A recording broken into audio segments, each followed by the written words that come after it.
from New Jersey. It's the SNL Nerds, a show where two comics from New Jersey nerd out about Saturday Night Live. I'm your co-host, Darren Patterson. And I'm your other co-host, John Trumbull. John Trumbull, how are you? The summer is winding down, sir. How are you? I know. It's like I get the dog days of August. It always kind of gets me because it's like summer always passes so quickly for me. Like I'm so excited. Like the end of May and June, I was like, "Hey, summer's here! Yay!" Yeah, you know, next 3 months are gonna just be fun until your daddy takes the T-bird away, and then it's just yeah. Yeah, and then that's it. It's like, Before then you you think, know it. oh, yeah, like, did I do everything I wanted to do this summer? Did I get out to the beach? Did I go to the amusement parks, ride the Tilty Whirls?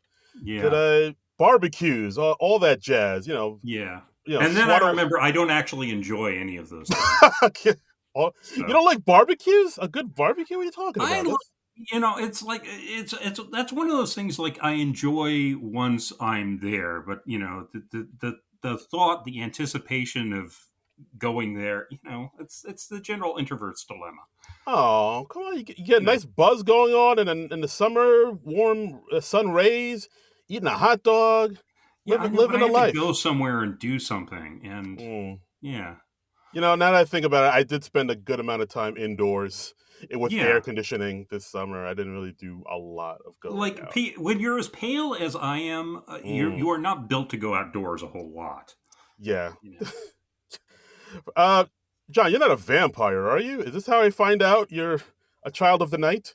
I am not a vampire. I am not opposed to the lifestyle, however. I Oh mean, boy. sleeping all day and being up all night. I am very nocturnal.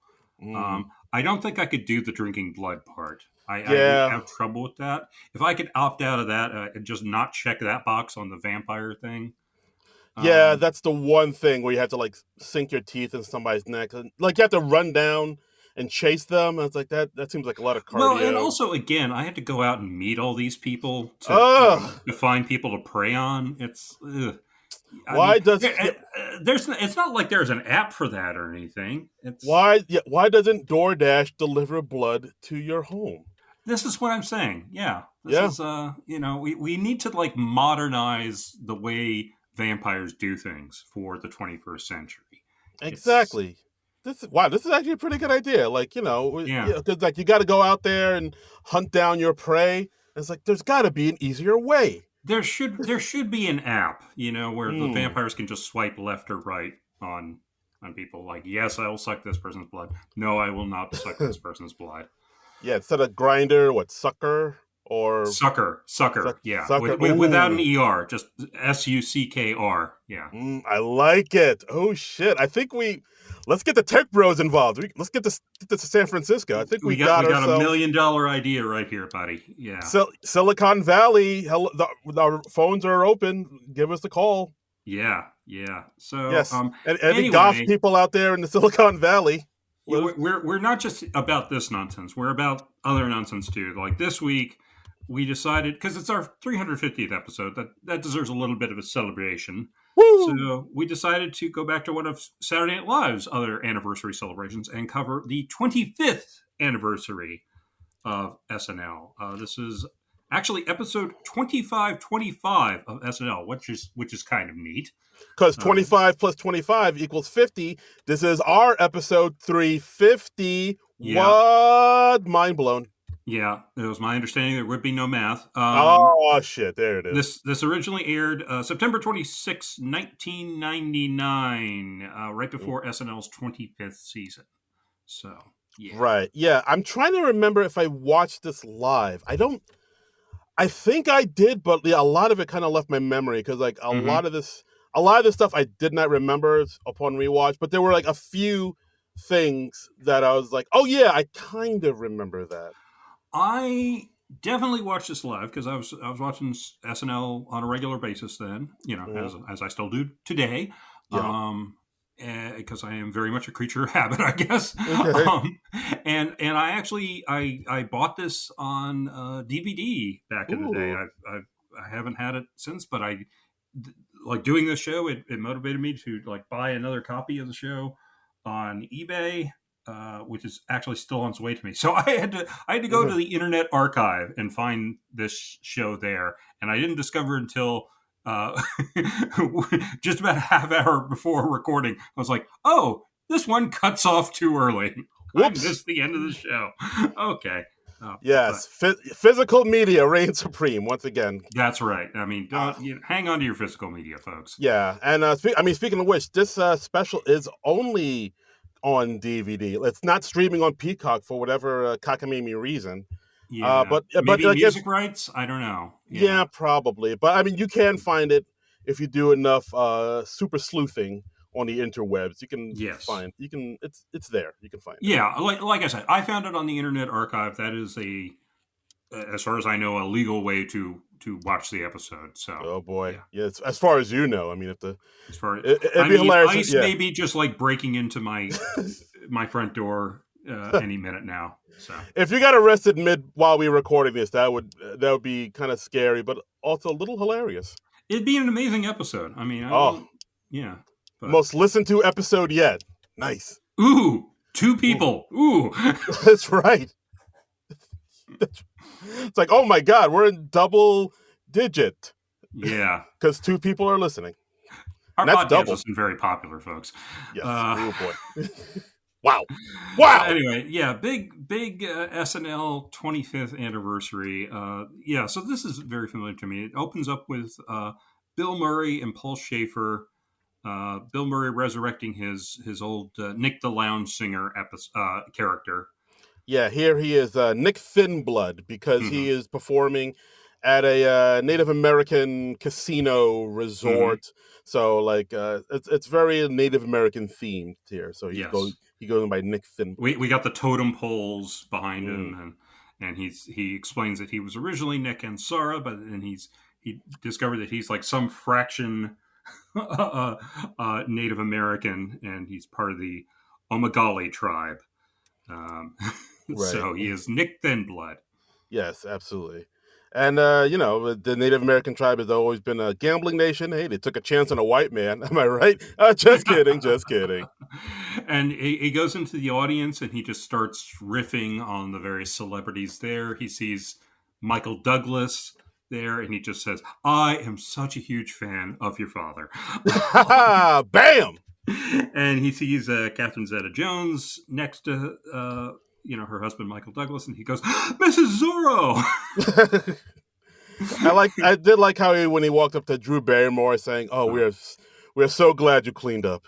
Yeah, damn. Drew Barrymore is just taking it so well. This was after or before they did the Charlie's Angels movie. I guess that was like what 2000 they did that. That's a good question. I will look that up now. So I think they were buddy. At this point, there wasn't any of the unpleasantness. Yeah, that came when Bill Murray played Bosley in the Charlie's Angels movie, directed by Mick G. The great auteur that is Mick G. There was some tension on that set, from what I understand. He did not return as Bosley in the sequel. He did not. Yeah. That was. That was. Wow. But he sings "Don't Go Chasing Waterfalls" to Drew Barrymore. First Charlie's Angels came out in 2000. So okay, so they're probably gearing up for that at this point. So yeah, for sure. So and it's just kind of touching because like Drew Barrymore is just taking it like so sincerely. She seems like so guileless, you know. Yeah, I think at this point in her life, she's just like, whatever. It's all cool, man. Yeah, she just doesn't seem to have a mean bone in her body, you know. She's just like, I love you, I love everybody. I think, she's just because she had those problems early on. She came out the other side of it, so I think she just loves life, you know. Yeah, absolutely. I did like how in the audience you saw one of the Beastie Boys, so Ad Rock with his wife right next to him. I was like, oh, yeah, look at that. I always try to look in the other throughout the audience to see do little celebrity spotting. Yeah. You see like Bill Murray like crawling past Jimmy Fallon and Colin Quinn, and he brings out Dan Aykroyd as Chief Jimmy Joe Red Sky and Lorraine Newman as his niece Natasha. I think this is the two of them kind of reprising the characters that they used to play back in Mm-hmm. the day. Like I think because I think there was another sketch where Nick Lounge Singer was playing at a Native American resort, and then Uh-huh. uh, Dan Aykroyd as the proprietor, the Native American proprietor, Yeah. would come out and say a few things. So I think this Yeah. is kind of more of that. So it's just Dan Aykroyd in a wig, and he's talking like this. Yeah. Um, No, and no, no brown face, thankfully. yeah, thank God, thank Woo! God. That's later. Um, Oh, right. Oh, yeah. But they talk about like, oh, hey, Donald Trump thinks he's a big developer. I used to own all of Manhattan and all the 5 boroughs. oh, boy, yeah. We get a Trump reference too, which Yeah, uh, this is a we can't simpler get away time. from that guy. No, not at Yeah. all. And then also, like, Bill Murray goes into the audience and he points out Garrett Morris and he says, like, yeah, give this man a standing ovation. And Garrett Morris is just, and Garrett Morris, he actually says, I bet this shit's going to go on another 25 years. I had to play it Yeah, back. He does say shit. Garrett, my man, you crazy man. And I like how Murray they. sings in the year 2025. Yeah. Yeah, have you ever heard that song in the year 2525? Yeah, I remember hearing That's. it I remember back in hearing the it for day. the first time. It like kind of blew my mind. It was like so Mhm.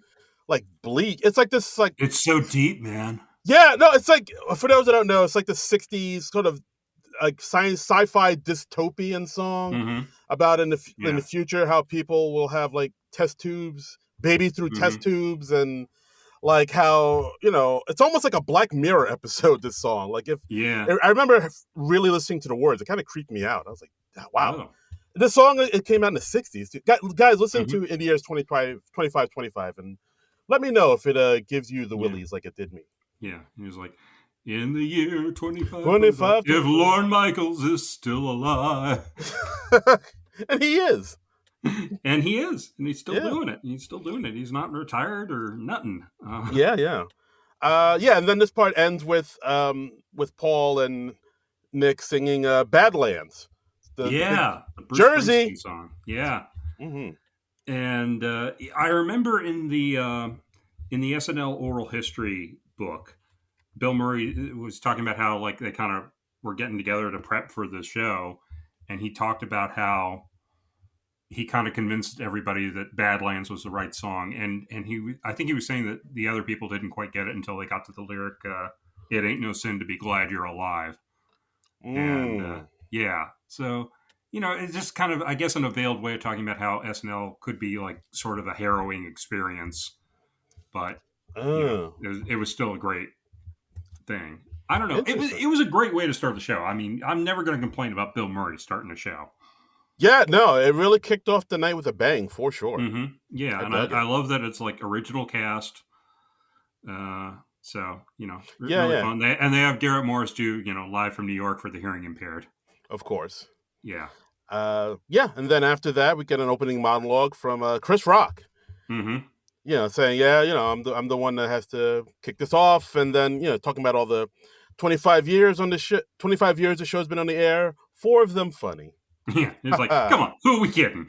He's like, I am looking at some of the most overrated people who've done some of the worst movies, and yeah, that's what I love about Rock. He's very honest. Yeah, and I had to look it up, and this did come out before Pootie Tang, so he was okay to say that. Yeah, for a minute I was like, hey, come on, Rock, you've made some. I've seen your IMDb. Some of those movies were Yeah, not the cream of the crop. No, I don't. Yeah, I think he'd be the first to admit that he's made some wrong turns in his movie career, but Mm-hmm. Absolutely. But yeah, then he kicks it off, and then we go into our first commercial parody. We get in full Schmidt's Gay. Schmidt's Gay with Adam Sandler and Chris Farley, and this one had the original music restored. It had Beautiful Girls, at least the version I was watching. Yeah, mine did too. I believe it had it. Yeah, because at a certain point, like I guess the music rights expired, and they had to substitute generic music instead of Van Halen's "Beautiful Girls," and it's so much less funny without that. Yeah, you need that song. It makes it. Yeah. But yeah, I mean, for those that haven't seen it, it's a takeoff of all the all the beer commercials that were out in the 80s and 90s, where Yeah. two single bros open up a beer and suddenly it's a party and bikini ladies everywhere. The That Swedish was bikini team. You remember them? yeah. Oh yeah, I remember those very well. Yeah. Like Yeah. I turn. remembered those. I mean those commercials, not Okay. Okay. Okay. come on, keep it clean. Okay. Yes, jeez Louise. But the Yeah. twist in this one is it's Adam and Chris. They open up a beer, and a bunch of handsome, rugged men in speedos pop out of Yeah, nowhere, and because suddenly, it was the '90s, and your joke could just be getting the beginning and end of your joke could just be, "Hey, they're gay." yeah, pretty What much. if this, but gay? I'm listening. No, that's it. That's the entire premise. What if this, Okay. but gay? Oh, that's Okay, it. all right. It's So 1992. Oh, okay, yes, all right. Yeah, I'm signing off on it. Good. all right. We don't have to go any further. Okay, Approved. we're good until the 2000s sometime. Yep. Absolutely. But yeah, I mean, I still think this sketch is hilarious. I mean, I don't think Yeah, it's like kind of. I don't know. I don't think it's problematic by today's standards. It's not yeah. really. I don't know. Yeah, I mean, but then I don't know. I'm not a gay man, but like, yeah. I don't know. It seems. I mean, the joke isn't on being gay. It's just like bunch of No, dudes. yeah, it's just sort of like what if we had beer commercials like this, but with gay people. Yeah, So I still yeah, get a kick out of it. What can yeah, I so say? do I. I have a nostalgic affection for it. Yes, absolutely. Next, we have Tom Hanks taking some questions from the audience. I think he's growing his Castaway beard here. Yeah, I did notice that. Like the beard was in. The beard was in. Yeah, and he Uh, talked about how he hosted 7 times, and I'm like, oh, ooh. back when Tom Hanks was in single digits. Oh, that's adorable. A simpler time. Yeah. And so, take some questions from the audience. We got Garth Brooks in there. We got John Lovitz saying, "Who was your favorite cast member?" And Tom Hanks just persistently does not say John Lovitz. He He just says, goes "Well, like, yeah, Will yeah, Ferrell." Will Ferrell. That guy's going places. Um, I love how in every anniversary show we have to shit on John Lovitz in one way or another. we had to have a gag with John Lovitz about him being needy or whatever. Yeah, and Yes, yeah, it's tradition. yep. And Christopher Walken, he asks like, I was always wondering how much of the show is scripted and how much is crazy make-em-ups. And Tom Hanks is like, well, no, actually, the show's very carefully scripted. And he's like, oh, really? Because when I host, I just do whatever I want Yeah. and whatever comes into my head, and I have to make things up. People seem to enjoy it. Yeah. I just free associate. Yeah. Yeah, I just say whatever I want. I once decided one of my characters would have a French accent and should touch himself. Julius Sweeney was very upset, very upset. It's like, yeah, I heard they can't re-air that. Yeah, Yeah. People seem to enjoy it. yeah, I just say whatever I want. yeah. And then Okay. John Lovett's coming back saying like, Tom, well, who was your favorite performer from the cast that I was in? And Tom Hanks is like, was Will Ferrell in your cast? No. It's like, I don't know. Then we get Sarah Michelle Gellar or Gellar talking Uh-huh. about how, like, oh, you don't mean the show's been on for like 25 years, do you? She's Yeah, like, yeah, it's been on for 25 years. And she's like, oh, wow, that's so old. That's like yeah, Jason Priestley old. yeah, And then we see James Vanderbeek next to her saying, oh, yeah, my mom said I was born during a Conehead sketch. yeah. So Because they're young. they were the young ones. Yeah, remember those days? And now they're middle aged and stuff. Yep. And Time comes for us all. James Vanderbeek is going through some health problems right now, so yeah, we wish him He all is. the He best. is. Absolutely. Then Victoria Jackson pops up and saying, "Hey, I have a question. So whatever happened to me?" Yeah, And then Tom's like, "Yeah, well, I heard you divorced that fire eater guy. You married a cop. Mhm. You live in Florida. You appear on Politically Incorrect every now and then, and you're very happy." And Yeah. she's like, And she's "Whew, like, thank oh, God. that's nice. That's great." Yeah, I thought that was pretty cute. it is cute. I mean, it's very in keeping with the Victoria Jackson's sort of dumb blonde persona that she did on the show a lot. Yeah. So that was Yeah, cute. and then Yeah, in the background, I think I saw one of the Smothers brothers there. It might seem both of them. And I remember seeing Steven Tyler sitting there. yes, you can't Yeah, miss him. Yeah, just I saw yeah. Rick. Rick So many Ocasek was in it. scars. So many scars. So many babushkas. My God. Yeah. Rick Ocasek I saw pop up in the background. It's like, oh, Oh, Rick, there he I is. missed him. Was he still with Paulina Porviskova at this point? I don't remember. I just They were see. married for a good long time, I think. So I just see Rick. I don't see the model. yeah, I just see shake him up, and shake it up. he was just asking everybody like, "Hey, who's going to drive you home?" And they're like, We all have limo drivers, Rick. We're all very famous. Oh Yeah, we've hired cars. You don't have to like ask us. yeah, can't go on. Yeah, It's like nothing's wrong. yeah. Oh, good times. So then Tom Hanks introduces highlights from the current cast, including Will Ferrell. So we got the Spartan Cheerleaders, we got the Batabi brothers, we got The View, Celebrity Jeopardy, we got Tim Meadows as O.J. Simpson spelling out "I did it" on the doing the play-by-play. It's a good gag. Still a good gag. And he only has one glove too, which is a very nice touch. Nice. They don't mention it, but if you know, if you see it, you're like, oh. Yeah. We got The Real World with Bob Dole. We got Tim Meadows doing The Ladies' Man. Ted Kaczynski at his high school. Kaczynski at his high school reunion. The Unabomber. Yeah, he was like, been doing a little writing. Oh, you got anything published? One thing. Yeah. Great premise for a sketch. Sketch I had totally forgotten about. Chris Kattan playing Antonio Banderas with guest Jennifer Love Hewitt, and it's just all the boob jokes. Yeah, I was like, Chris Kattan, he was on a tear on that show. He really, people forget how good he was. He had so many horny characters. He had all his characters were very horned up. You know, we had the Mango, we had the Antonio Banderas, we had the Butabi brothers, we had the monkey boy thing. You had that thing where Mr. Peepers, that was it. Mr. Peepers. You had that thing where it was him and Sherry O'Terry. They play this couple that would just like break out into like sexual innuendo just out of nowhere. It was a horny time to be very, SNL. very horny, horny time. Yeah. Like boners were abound during this time. Just and speaking of boners, we got John Goodman as Linda Tripp. Oh, damn! With Molly Shannon as Monica Lewinsky. Yeah, she ordered the bottles and James because she loves BJ's. Yeah. Oh, geez. Yeah. Again, I'm looking back on this time now. I'm like, wow, this is just horned up everywhere. Did she call it BJ's or did she just say Bartles and James? She said Bartles and James, but then when the waiter, Chris Kattan, delivered it to her, she said, "Oh, I love a good BJ." She said that. I remember that for sure. Wow. It was quite a time. The 90s were wild.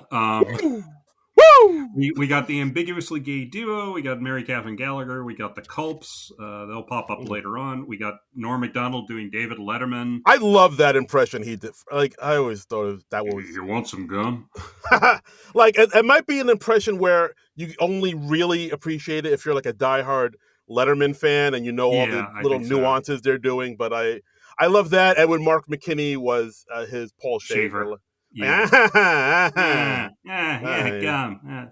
I didn't like that at first, but it grew on me with time. So I enjoy it now. Yeah, I don't know. I always got a kick out of that. And then we wind up with the delicious dish and sweaty balls. Horned up. My balls are here for your pleasure. There's no beating my balls. Yeah, they're glistening. Oh boy. They feel good in my mouth. Oh boy. See, wow, this was really wildly inappropriate time. Yeah. Holy moly. Okay, next we have Mr. Paul Simon introducing musical guests from 1975 to 79, and I like how he says in his intro, like, in retrospect, the mustache was a mistake. Wait, you have that? I don't have that as next. That's weird. That's what I had in my order. What do you have next in the order? In my order, well, I watched it from the DVD. Okay. They showed Oops, I Crap My Pants. I didn't have that at all. Huh. This is all right. This is going to be an interesting episode. Okay, let's talk about Oops, I Crapped My Pants. Yeah. Okay, cool. Yeah. Oops, Because I'm doing it right now. Oh boy. Oh boy. But yeah, I mean, it's another classic SNL parody commercial where Mm-hmm. it's commercial for an adult diaper Mm-hmm. called "Oops, I Crap My Pants." I remember them filling up a diaper with lots of iced tea. Yes, Yeah. an entire picture. Yeah. It's like, oh wow, this is Yeah. so strong. And yeah, and then like I think the grandfather tells his wife's like, yeah, like this is really strong. And she says like, how can you be so sure it's so strong? And it's like, well, I'm wearing them right now, and I Yeah. just did. Because old people are incontinent. Thanks, oops, I crap my pants. Yeah. Poo poo. That's a good one. That's a good commercial parody. Mm-hmm. Okay. What do you have next? Then after that, I had Steve Martin, Martin Short, and Chevy Chase coming out. Okay. Chevy Do you Chase. have the Paul Simon stuff at all? Um, Or is that later? I think that's later. Okay. Let me double check. What order do they have on the Wikipedia here? This is weird. Okay. Yeah, on the Wikipedia it says that too. It says the 1975, 1980s musical highlights. Yeah. Okay. Huh. All right. So, Wow. I wonder if they reordered stuff for the DVD or what. This is going to be okay. It's going to be very interesting. Yeah, because I don't think All I right. saw this musical. All right, so Okay. you take the reins. Musical All right. highlights. Well, I mean, we got like a murderer's row of musicians. I didn't write down every name, but they showed Belushi as Joe Cocker. We had Paul Simon and George Harrison duetting on "Here Comes the Sun." We've got the famous Elvis Costello "Radio" moment. Woo. Remember that? It'll come back later on. Yes, put a pin in that. We got Devo. We got the Rolling Stones. We got Talking Heads. We got Blondie, Tom Petty and the Heartbreakers, Bob Dylan, B-52s. And we wind up with David Bowie wearing a very nice dress, by the way. Nice purple dress, very very becoming on him. He pulled it off. And then that was when we got Steve Martin, Martin Short, and Chevy Chase. Okay, yeah, this is where I came. That's weird. The DVD didn't have the musical highlights. I bet they cut out some of the musical stuff for son of a bitch musical rights or something. Yeah. I paid good money for that. $7 whole. What the flip? I don't know. God. It's all a conspiracy. Thanks, Obama. Yeah. So the Three Amigos.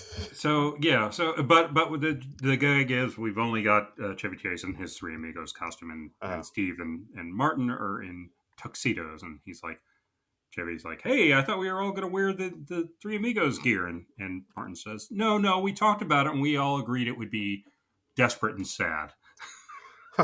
Got him. Yeah. Yeah, and then he introduced a clip segment, the first 5 years of SNL. Mm-hmm. And then, of course, we get the very first sketch ever shown on SNL, the Wolverine sketch, like the figure tips to the Wolverine. We get Andy Kaufman's Mighty Mouse. We get Killer Bees. We get the groundbreaking word association sketch. Honky honky. Honky honky. Yeah. Yeah. Dead honky. We get Mel's Char Palace, where you kill and cut your own steak. We get the Land Shark. We get the I'm going to get me a shotgun and kill all the whiteys I see. Samurai Delicatessen. We get the Bassomatic. The $3,000 check to the Beatles, made by Lorne Michaels, that offer. And then George Harrison coming back to claim that later, and he's like, and Lorne explaining, no, because it was $3,000 for four of you. It would be just $750 for one. And he's like, and George Harrison going, oh, pretty chintzy. Chintzy. That's a word I haven't heard enough of it. Chintzy. Yeah. Gotta bring that back. We got the Coneheads, we got the Nerds, we got Nick the Lounge Singer, they got the Olympia Restaurant, Cheeseburger. Yeah, which I think I learned recently that was an actual working grill that Dan Aykroyd was Yeah. I was like, the burger's actually grilling up. Yeah, it's like, I was like, that's kind of, isn't that dangerous?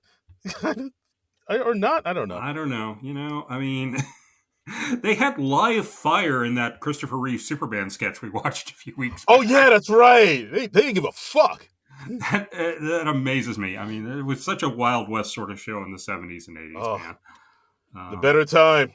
Yeah. Can set a Better fire in time with so much more cocaine. Yeah. It's like, oh, I can't set a fire in a studio anymore. Oh, everybody's all woke.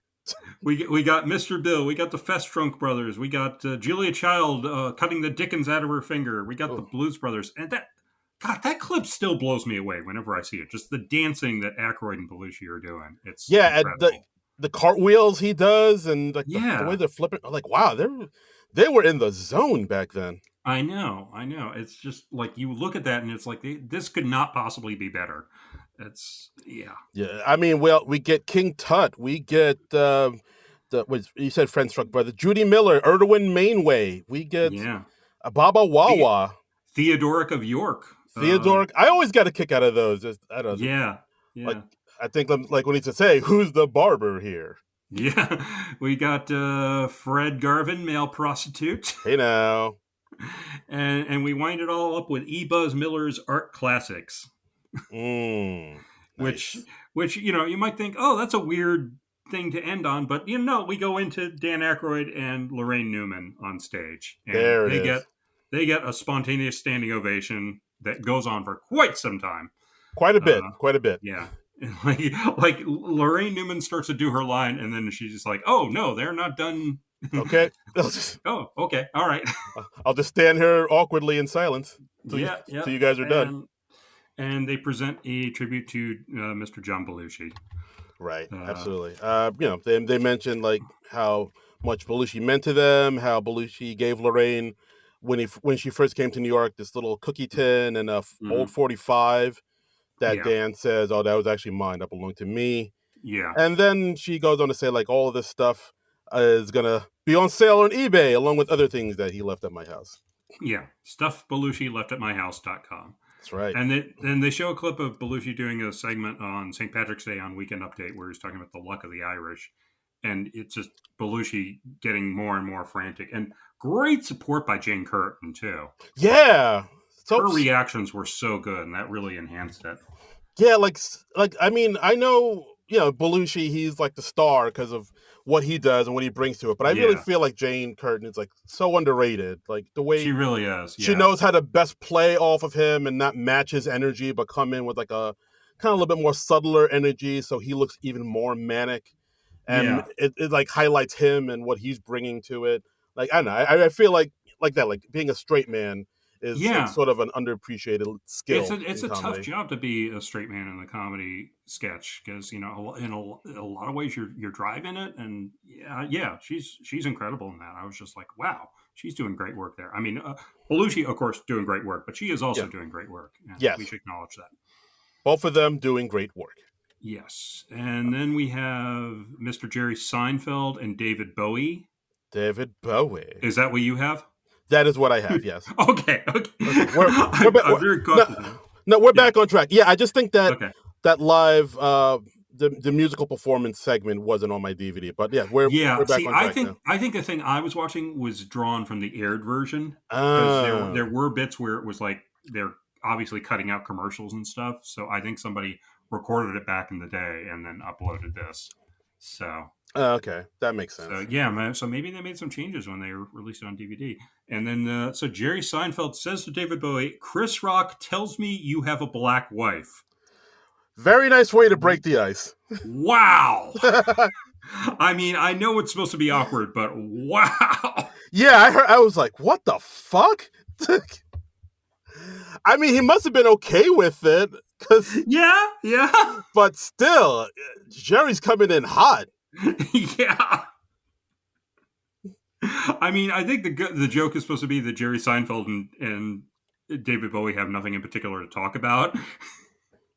Yeah, They were going to be the host and musical guest for the season premiere the next week, so they're kind of like plugging the show there. But yeah, they were the host and musical guest on the October 2nd, 1999 show.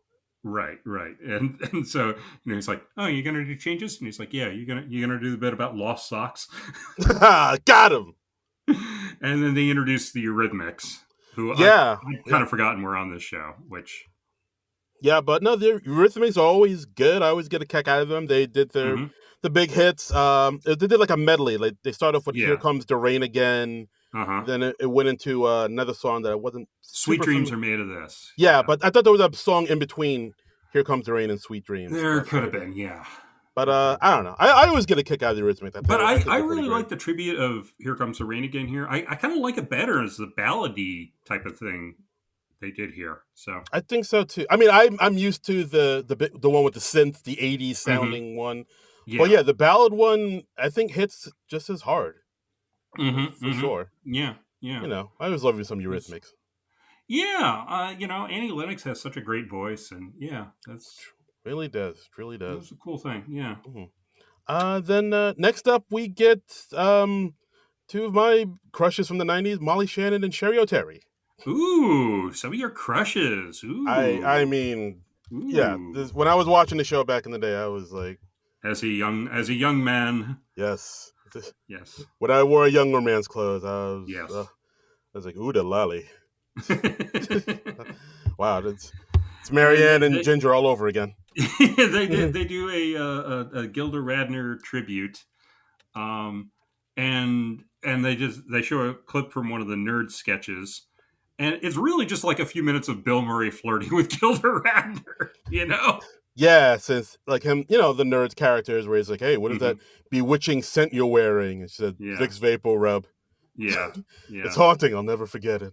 yeah, and it's just While Bill tries to plow her with alcohol, but like yeah. you also see Gilda breaking too, like Hmm. genuinely cracking up at what's happening. And it is charming because yeah, they do have this flirty energy to them because I think they were an actual couple off screen at this point. So I believe so. Yeah, yeah, yeah, yeah. so But yeah, it's a good little sketch, a good encapsulation of the what Gilda brought to the show. Just mm-hmm. everybody loves Gilda. She's sweet, she's charming, she's hilarious. She's Gilda. Yep, yep. Mhm. Then we have Mr. Adam Sandler. He comes out. He gives this sort of rambling monologue about how he had a good time when he was on the show, and how other people are on the show now, but he bets they're having a good time too. Mm. And then finally, he's like, "Yeah, I'm not much of a talker. I'm no good without the writers." And he brings out Jim Downey, Robert Smigel, and Tim Herlihy. Uh, Yes, Martin's dad. yeah, yes. So, Yeah, and then they give him kind of things to say, the writers, because mhm. without the writers, actors don't know how to say nothing. No good with words. Yeah, Hulk. they just Yeah, whisper in Adam Sandler's ears, and he repeats what they say. yeah, And Hulk not good surprising with words. amount about Ricky Martin.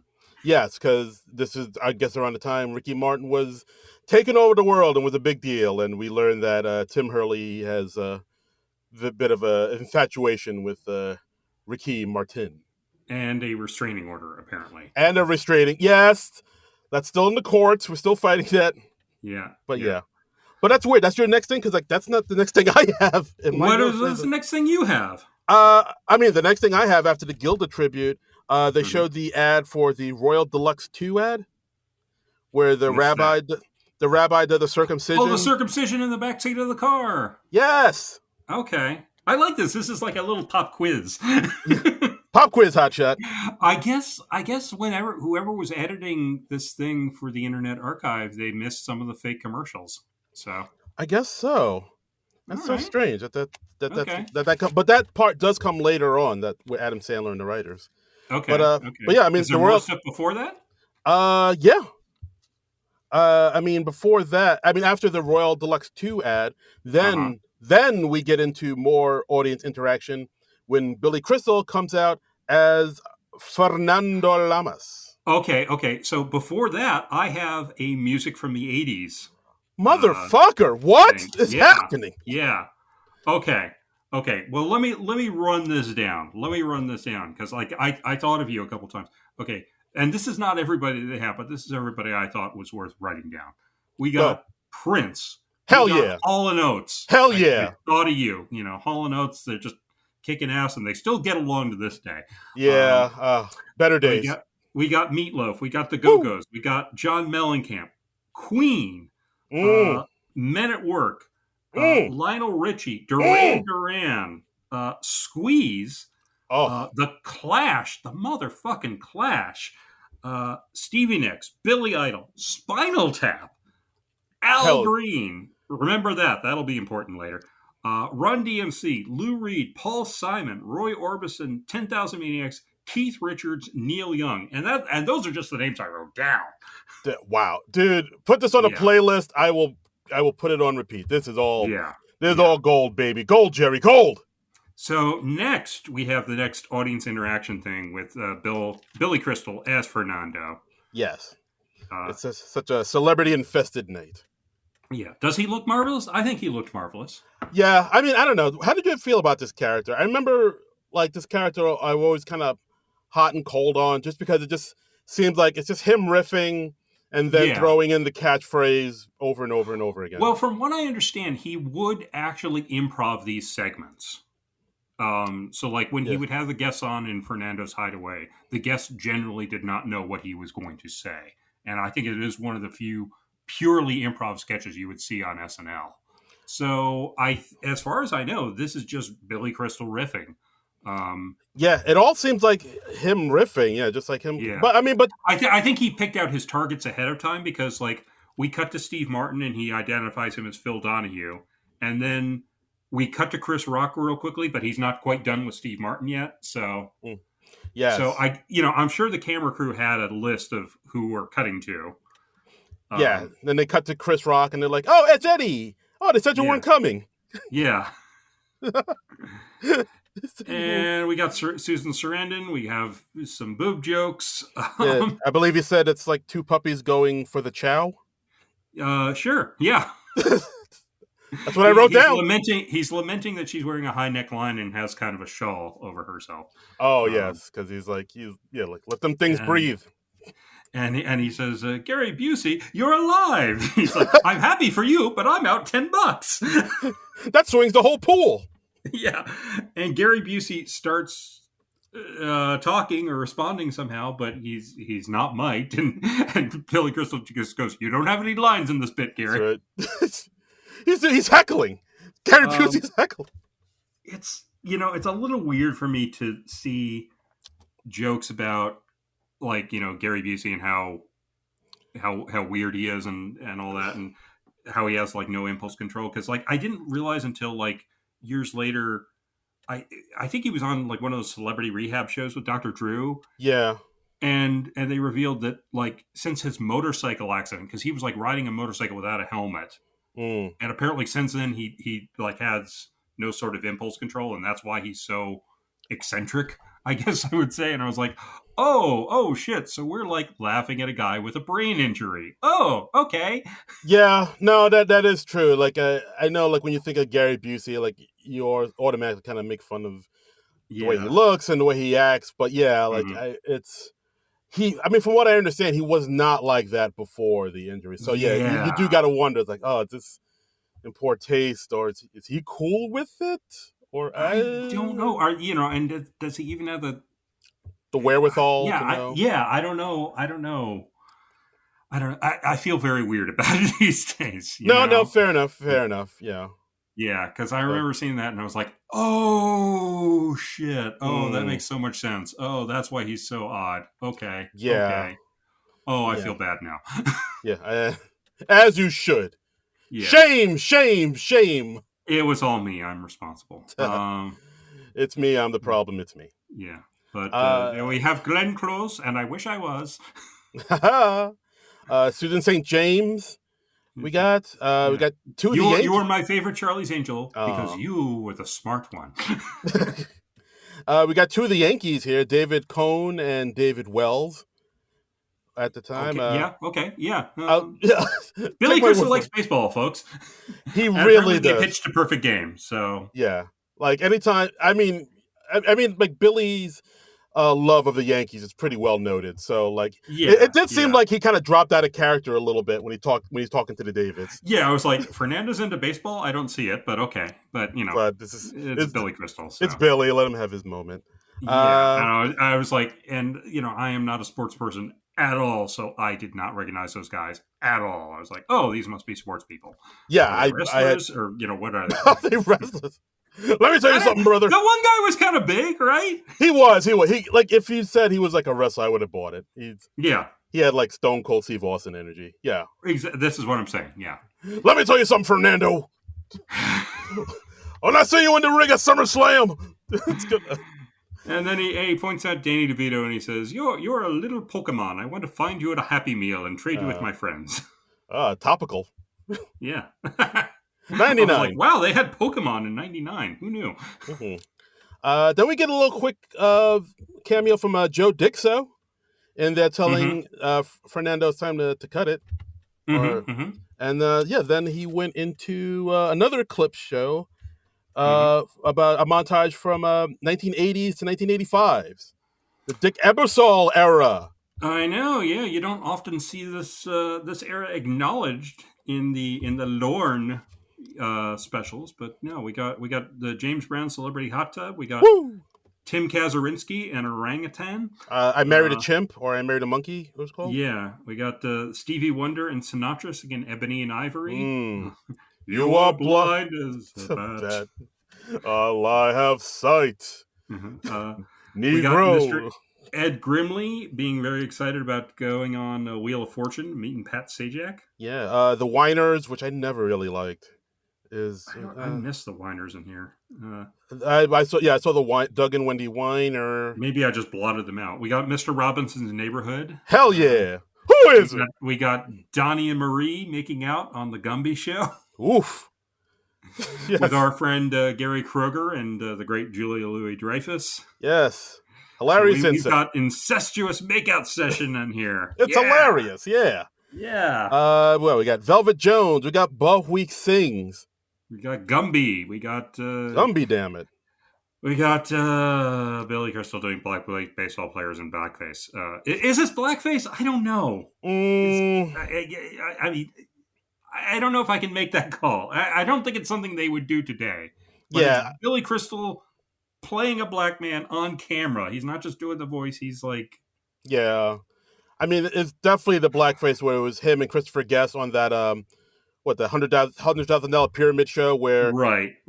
Crystal was Sammy Davis Jr. and Chris Guest. And he does a great Sammy Davis Jr. impression. He does, but it's just like you look at him and he's like made up as a black man, and you're just kind of like, ooh, this is not a thing we do today. We would no. I think if they were doing that today, they just like slap a wig on him, and that would be it. Yeah. And I think Christopher Guest was like an Indian man or a man of Indian descent. I don't know. He's playing some sort of Middle Eastern foreign person. Yeah. Oof. Let's just move on. We've got Nathan Thurm, who I always liked this character that Martin Short did. He was like the Weasley guy with the slick down hair, and he's being grilled on 60 Minutes. But of course I know that. You don't think I know that? I know that. I know that. We got the security guards that I hate it when that happens. Right, I remember those guys. We got the synchronized swimmers, which is one of the classic sketches from that year that Martin Short and Harry Shearer were on. That's one of the great film segments. I can't swim. Yeah, he can't swim, so he's not a strong swimmer. All right, what do you have next? I've got Dr. Evil sketch. I also have Dr. Evil sketch. Boom! Yeah, we did Nothing problematic about this. Oh, yes. All right, let's dive in. We got Mike Myers insisting that Dr. Evil's not based on Lorne, and Lorne's like, right. It's like he's an amalgam of different people I know. But yeah. And then, why'd you have to name him? And Tim Meadows goes in, and Lorne's like, hey, do people actually think I'm evil? And Tim Meadows is like, hey, don't worry. I don't think a lot of people saw that movie. Yeah. And then we have... then he congratulates Lorne for being Kevin Spacey, in the movie. Who's not at all problematic at all.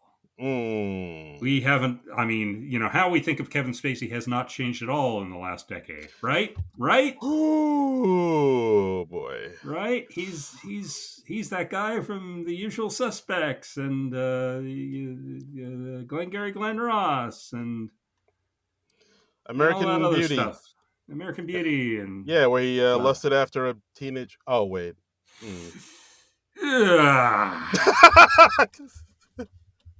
yeah. Then a mini me comes out.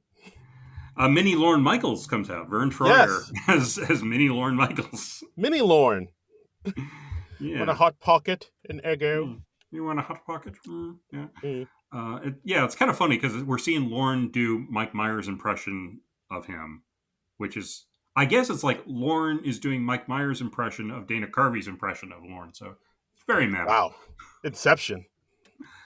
Let's see. After this, I had a little tribute card to Mr. Michael O'Donoghue. I had that as well, where he does an impression of needles going into Mike Douglas's eyes. I see. I Uh, didn't get the clip. I just got the little title card. oh shit! I got the clip. All Wowzers! right. Yeah, and it's just Okay. like, of course, if you saw the movie Saturday Night, you saw the clip. Like Yeah. it's they just recreated Okay. that. I think what we've learned is the person who uploaded this to the Internet Archive is very bad at editing out commercials. Yeah. They do not stop it or start it or stop it at the right spot. So Nope. Nope. Is not the best. okay. What I have next is Mike Myers introducing highlights from 85 to 90. That's what I have. Yay. We did it. Okay. So this is the era when we both started watching the show. Yes, and trip down memory lane. I We love got the all them. church lady getting slugged by Sean Penn because there was a time when Sean Penn would he was married to Madonna and he slugged the paparazzi wherever he went. It was an incredible time. Oh, what a time to be alive. What a time to be alive. We got Mr. Subliminal. We got Kevin Nealon hitting on Victoria Jackson, and Yeah, we get the chopping broccoli sketch for the first time. Dana I didn't Carvey's. get that. Wow. I got chopping broccoli. Yeah. I got Uh, Pat Stevens. I got Pat Stevens.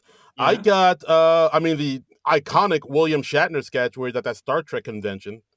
Which, God damn it! They cut out Shatner. What the yeah, hell? it's What one of the the. hell? It's. Oh my god, I love that sketch so I much. missed Shatner. I'm That's it. sorry. I'm done. I'm This walking off. this episode's over. Sorry.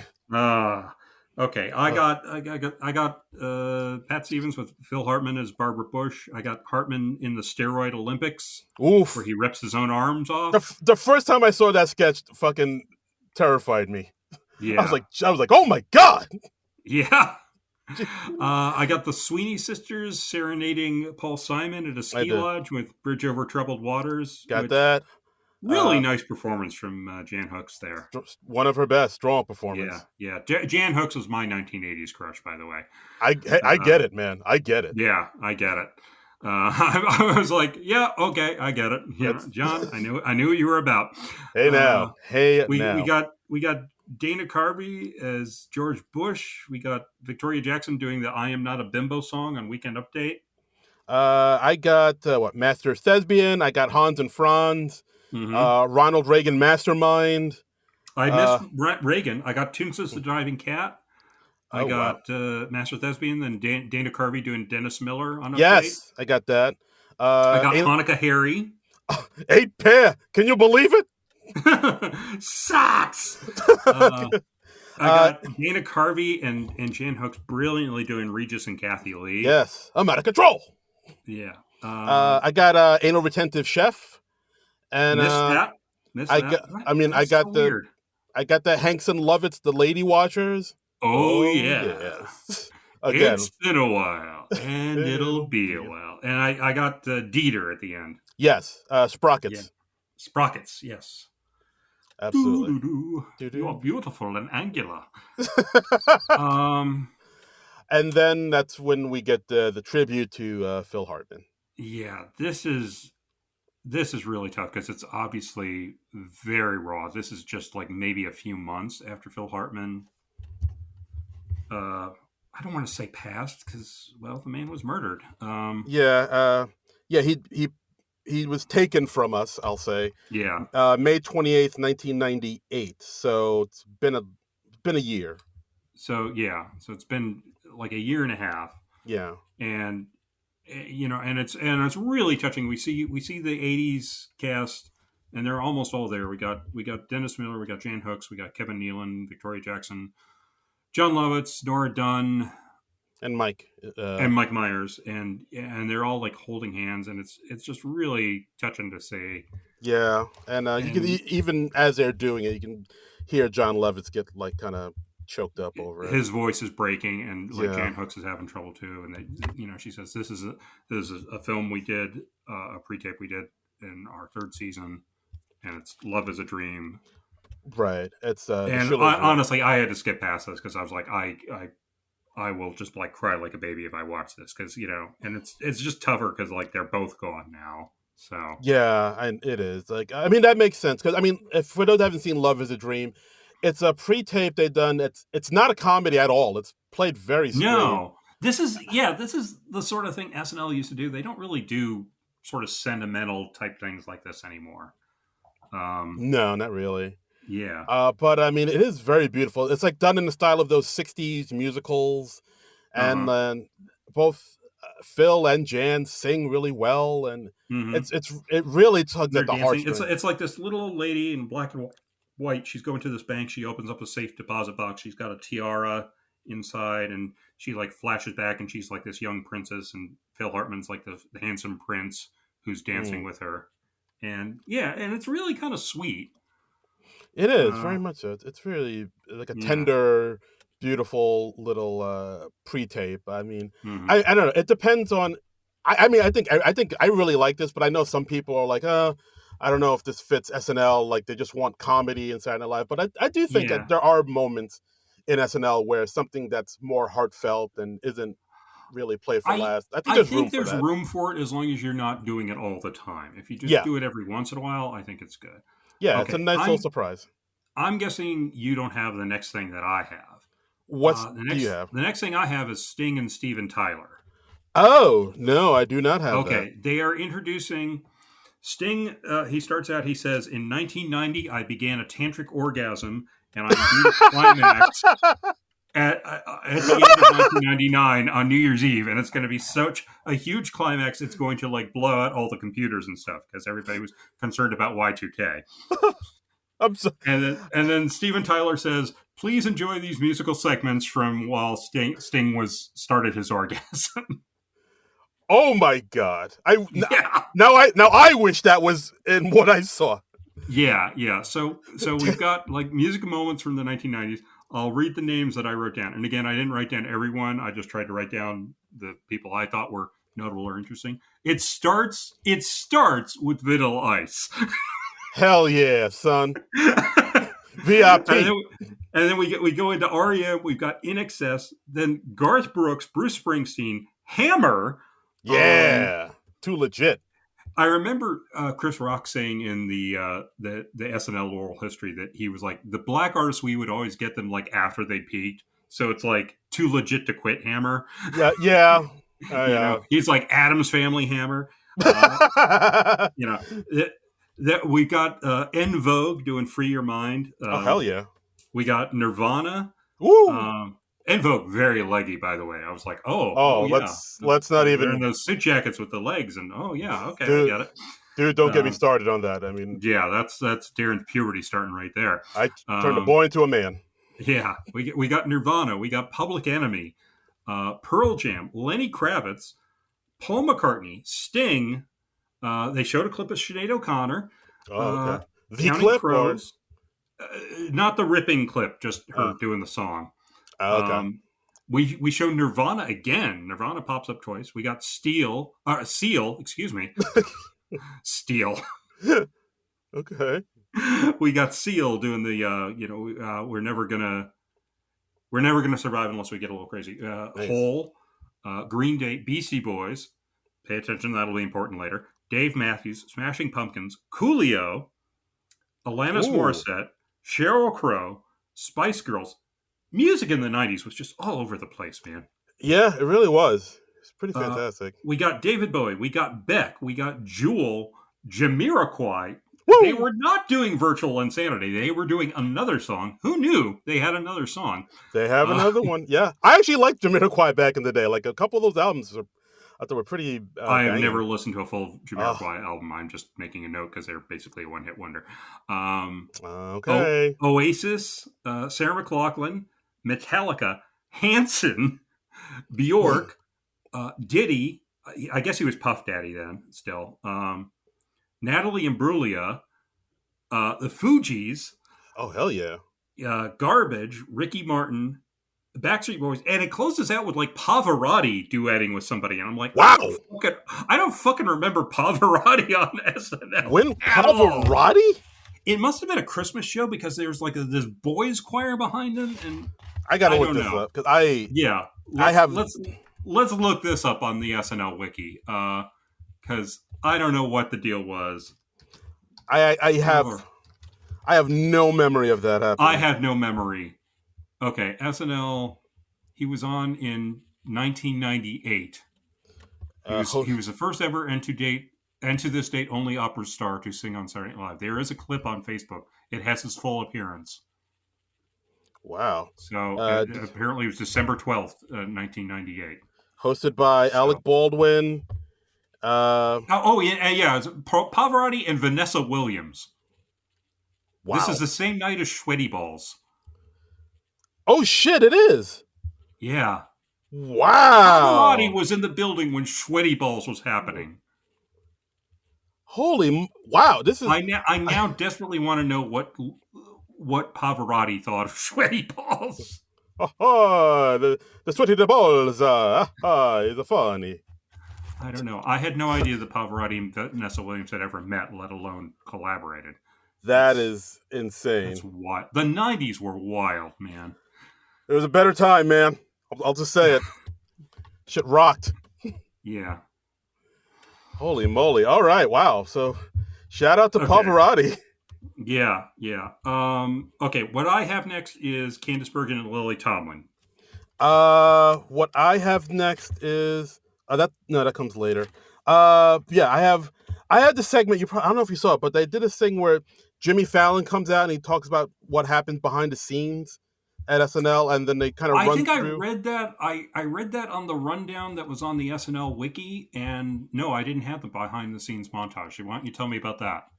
So it's just like pre-tape they did, and it's basically, like I said, like how they build a show throughout the week. They show the pitch meetings and the offices, people typing out ideas on Microsoft Word. We see a young Tina Fey. We go to the read-through. With glasses or without? Without, actually. No, I don't care for that. Okay, wow. Well, now we know. Know. We see the read-through. We see Catan doing Mango at the table. Okay. This is the episode where Cuba Gooding Jr. hosts, so we see Cuba Gooding Jr. Oh, yeah. Doesn't Cuba Gooding Jr. get up on the table and take his shirt off? Yes! This was it! Yeah. I remember that. For some reason, some recess in my brain is like, it's important you remember that Cuba Gooding Jr. took his shirt off during the table read. Very telling. Very telling. Very telling, yeah. But yeah, then we go into blocking. We see them building sets, the crew, rehearsals, dress rehearsals, and we see them cutting the sketches and then them going to air. It was like yeah, so it's basically like all those Peacock documentaries that we watched compiled into one like 5-minute segment or 2-minute segment. Why didn't they just show Christopher Walken making stuff off the top of his head? I would have loved to have seen that. That's what the people really want to see. Yeah. The people seem to enjoy it. Yeah. Okay, now, according to the SNL wiki on SNL.fandom.com, this is where we have the tribute to the writers with Sandler, Downey, Smigel, and Tim Hurley? Yes, that's where I have it next. That's where I have the Adam Sandler segment you mentioned earlier. How weird. So strange. Yeah. But I mean, we already talked about it. Like, the writers whispering things for Adam Sandler to say. At one point, they whisper at him to do those baby noises. He does the abba-doopa-dabba-deepa. Yeah. I do the baby noises. Yeah. And I think at one point, Smigel, the Downey whispers into Sandler's ear to do that. Smigel disapproves. Then he whispers something else into Sandler's ear. Then Sandler does another variation of the baby noises. Abba-dabba-doo. And Smigel's like, yeah, that's it. Also, gotta say, writers are all looking good. Looking Smigel good. looking good. Mm. Jim Downey looking very handsome. Yeah. Um, Suavemente. yeah, and I, Tim Herlihy. I don't know why Ricky Martin got that restraining order against you, but mm. according to the wiki, I missed this completely. There was also a tribute to former cast member Denitra Vance. Yes, they showed one of her sketches about. I guess like her character was like reading nursery rhymes, and Mm-hmm. because Denitra Vance, for those that don't know, she was like the first African American female cast member, but she Right, left the show after like 1 year because the roles she was getting were just prostitute and housekeeper, and she wasn't really right. happy with her space there. So, but Very stereotypical. yeah, Yeah, very much so. So they showed like one of her sketches, like she was doing yeah. nursery rhymes, like Peter Pumpkin Eater. Why don't you get yourself a real job? Because at this point there were probably only like 5 or 6 cast members who'd passed away. There was like Belushi, Radner, Denitra Vance, Phil Uh, Hartman, and Chris Farley, yeah, and at this and and point, and Michael O'Donoghue, yeah, he was who a was the cast writer. member officially, yeah. Oh yeah, was he? Okay, yeah, for In the like a very hot minute, first I season, guess. he was a writer, and he was also he was listed as a cast member, I believe. Okay, yeah, but it's it's weird to think that now there have been enough people that have passed away. We couldn't do a tribute to every single person who had passed away on an Yeah. anniversary show because Oof. it would just be too fucking depressing. Yeah, we don't. Oh my god, my heart couldn't Yeah. take it. See, and then also they showed the citywide change bank commercial. The Again with Jim Downey. with Okay. the great Jim Downey. All, It's all like they do is make change. Yeah. it's like we can give you 25 twos for 50. Come talk to us. We will work with the customer to give them the change they need. It's such a dry commercial, but it's fucking Yeah. hilarious. And it's also exceptional because it doesn't feature like Jim Downey is the most prominent person in the sketch. It's not a cast member. It's pretty exceptional for that reason.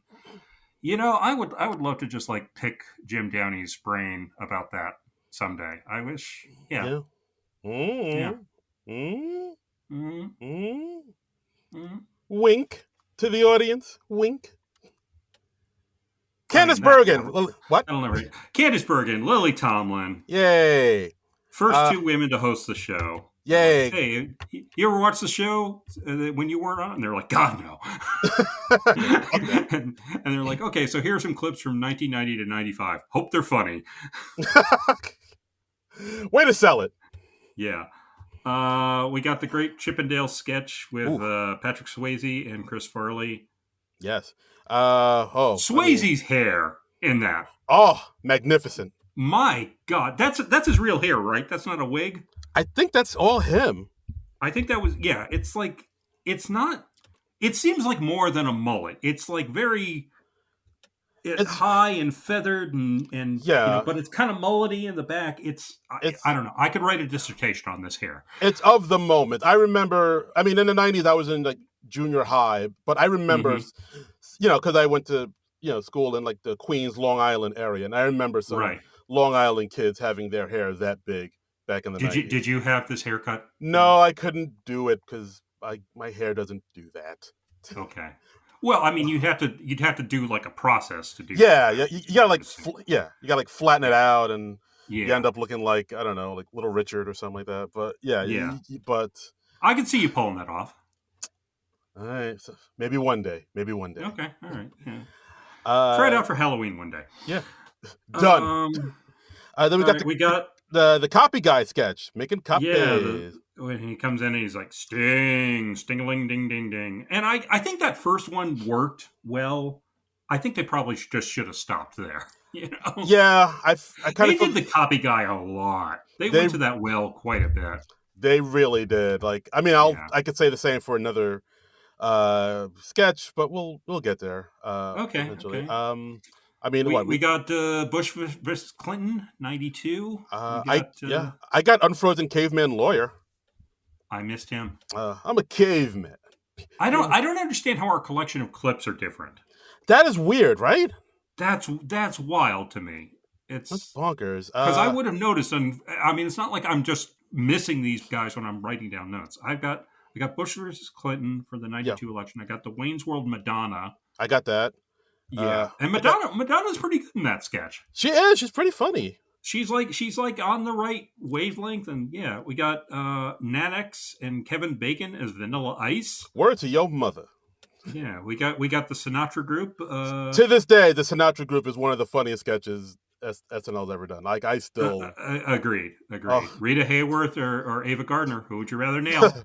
I disqualified myself because I did them both. Yeah. I got chunks of guys like you in my stool. God, that's Uh, fucking wow. we got massive head wound Harry. Oh That's my a god. favorite of mine. Wow, that when the dog comes in, The Jesus dog Christ. comes in, starts licking the wound on Dana Carvey's fake head, and they've obviously put something on there to attract the dog, and he's licking. And the dog bites onto the fake head wound and starts pulling, and Dana Carvey has to hold his headpiece on to keep the dog from pulling it off completely. And oh my god.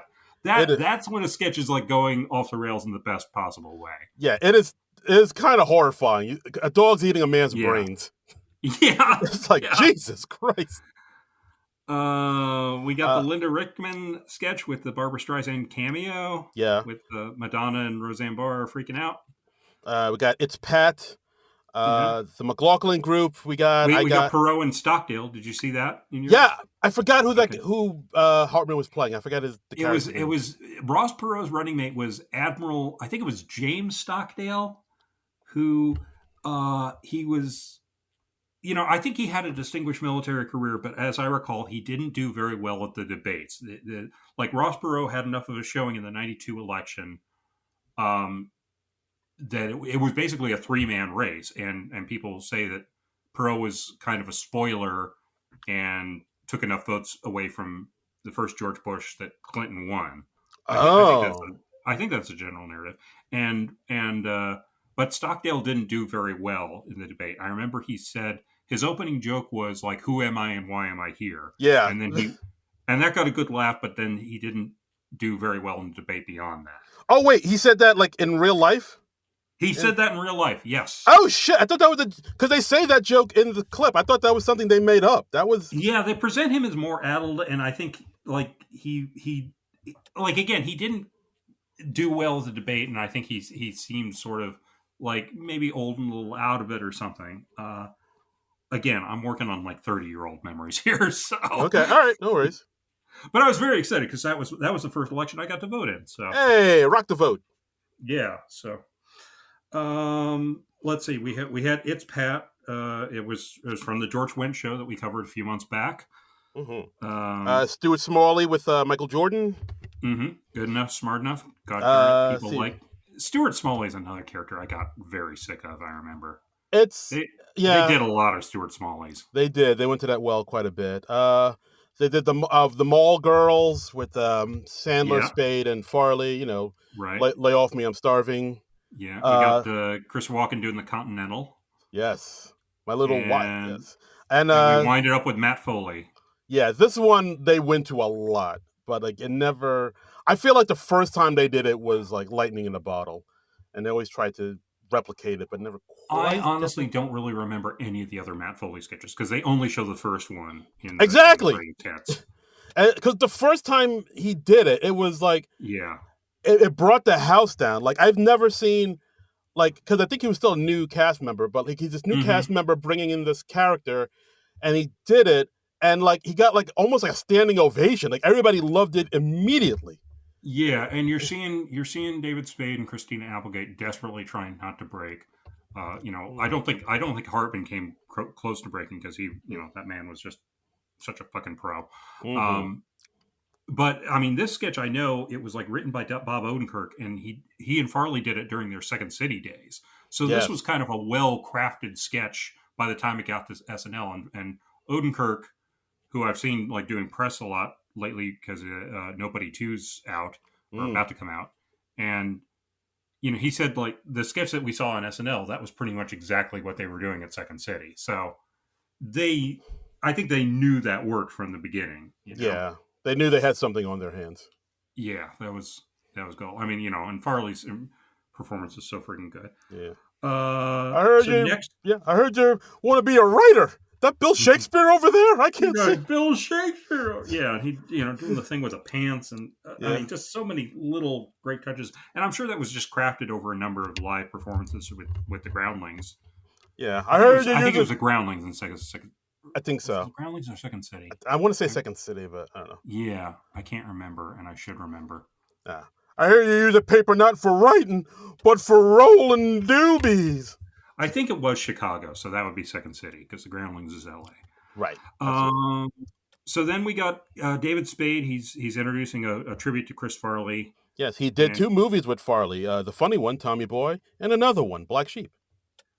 And honestly, if you had asked me cold before we started taping, it was like, which one is the funny one and which one is the bad one? I would be like, I'm at a loss. Because honestly, those 2 films seem more or less the same to me. Yeah, like I mean, I know. I constantly forget which one is supposed to be the good one, which one's supposed to be the bad one. I'm like, they were both very mediocre. Yeah, but like I think Black Sheep was the one even like Tommy Boy fans were like, no, this is weak. Yeah, this is weak to us. But people have a lot of affection for Tommy Boy. I don't get it myself, and no shade on you if you like it. I don't want to yuck your yum, but yes, to me they're more or less the same. Yeah, fair enough. Sorry. Fair enough. Yeah. Go back to our episodes and listen to us review. Yeah, those we 2 have movies. done episodes on both Tommy Boy and Black Sheep, so yeah, check it out and tell us how wrong we are. Yes, they're both on YouTube. But then they show one of my favorite Chris Farley clips. This might be my favorite Chris Farley clip with the Chris Farley show where he's on with Paul McCartney. right. So funny, such a great performance. Yeah, because he plays it so well. Like this guy who's like very honestly nervous and he's trying his best, but he doesn't. The confidence in him isn't quite there. Yeah.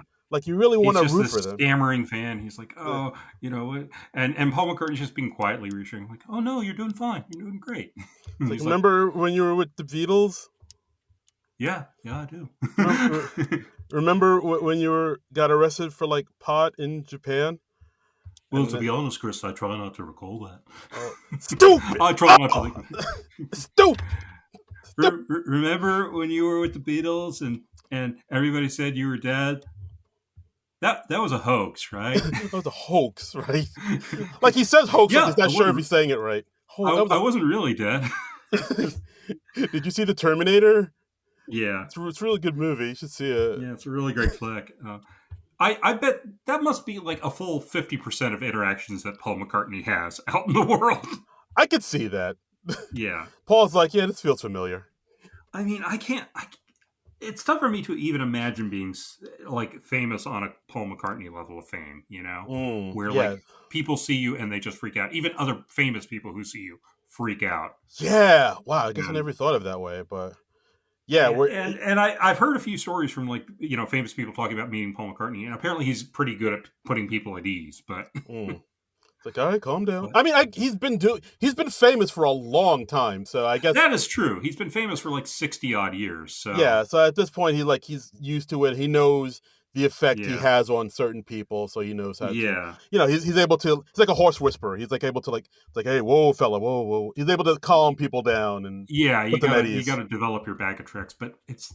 I don't know.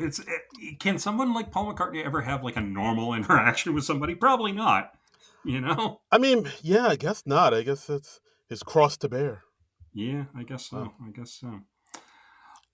So anyway, after this was when my recording on the Internet Archive wrapped out. But I know what's next is we got Will Ferrell and Anna Gasteyer as the Culps. Yes, that's what I have. They do. What do? They do like a little musical sketch, and they introduce our next musical guests. Yeah, well, actually, before that, they've had that. Do you remember that black and white commercial, that fake commercial for the cologne for dogs, where it's just some model guy and a dog, and they're around a pool? Does the guy make out with a dog? Yes. Okay. Oh, thank God, because that was just coming out of my twisted brain. I'm glad I got that right. What is on your computer right now, John? No, there's nothing in the sketch like that. Where did that come from, John? Oh my God! I'm adding you to a list. Oh dear. Well, this is going to be a lost episode, I see. But yeah, so they showed that commercial, but then they went into the Culps, and they just kind of riff a little bit, and then they go right into the Beastie Boys The Beastie performance. Boys, and they start in on the intro to Sabotage, Mm-hmm. or Sabotage if you're Mr. William Shatner. Sabotage Um, system. I don't say sabotage. I say sabotage. Find that William Shatner clip Oh, if you have not heard it. Just like William Shatner studio freakout. It's a thing of beauty. it's worth your time, people. Yeah. So and then Mr. Let's see, the Beastie Boys are interrupted by a Elvis Costello. I think it's pronounced Costello. I think you're right. I think he's Italian. So Elvis Costello comes out and he stops the Beastie Boys cold and he says, "I'm sorry, ladies and gentlemen, there's just no reason to play this song here tonight." And Yes. and they go into Radio. Yeah, Ad Rock gets on the keys, and then they bust out Radio, the same song that got Elvis Costello in all that hot water many years ago. Back in 1977. Yeah, he just impulsively decided to switch songs because he didn't want to play that first single. And yeah, so we got Elvis Costello playing Radio with the Beastie Boys backing him. Elvis Costello has the Beastie Boys as his backing band. That still kind of boggles my mind. It's been I know. 25 years. Yeah, And, like yeah. this is the one of the performances that like was seared in my memory from this show, where it's like this is so fucking cool, because like I mean at the time, like I was a huge Beastie Boys fan. I didn't know that much about Elvis at the time, so but I knew he was, you know, he was of legend. So to see what I thought was them going to go into Sabotage, and then them just doing this, you know, pulling this okie doke where they just go into Radio. It's like, oh, that's pretty. Had you heard that song before or no? I think I must have heard it on like, you know, classic rock at the time. Yeah, but like I think at the time I didn't know the history or even what the song meant. I just thought it was a song. But then as I got older and I listened to the lyrics, I was like, oh, hey, wait a minute. There's a message here. Yeah, because I mean, it was about, you know, how radio is just like too programmed, and you know, payola and all that, and he was just talking about like what a sorry state the broadcasting industry was in, and I think that's part of the reason they didn't want him to play it. Didn't upset the man. Yeah, but you know, Elvis just, you know, went off program, and he went kind of punk rock, and he was like, yeah, fuck you, I won't do what you tell me. Yeah, and, Bulls on parade. Damn the man. Yeah. Yeah, but it's a great performance. It's just a blistering rendition of that song. And you know, like Elvis Costello, he's been playing that song for decades, so he tears it up when he's on stage. Yeah, with that song. Yeah, like you can't tell he's sick of it at all. He plays it like it was the first time doing it. It's kind of adorable because you're seeing the Beastie Boys like playing so carefully. Like MCA is just like looking at the chords on his guitar, you know, like, because it's not a familiar song for them. I mean, they don't play it a lot. That's true. Yeah. And so it's kind of funny to see the Beastie Boys playing. I mean, they're playing spectacularly, but they're playing very carefully, I think. Yeah. You know, you don't want to mess it up. Like, it's Elvis Costello. You want to be on point with that shit. And you know, it's so I love seeing like offbeat musical collaborations like that. I mean, you know, it's no Pavarotti and Vanessa Williams, but what is? I gotta look that up. I think it's on Reddit somewhere. When I was Pavarotti and Vanessa Williams. Wow. Yeah, no, it was on Facebook. That's it. Holy Toledo. Wowie. Wow. So. Yeah. I mean, that's one of my all-time favorite SNL musical performances. So here. I fucking love that performance to bits. Yeah, they just shred it, and it, you know, and it's so great, and it's a nice kind of ironic tribute to one of the more memorable moments of the show.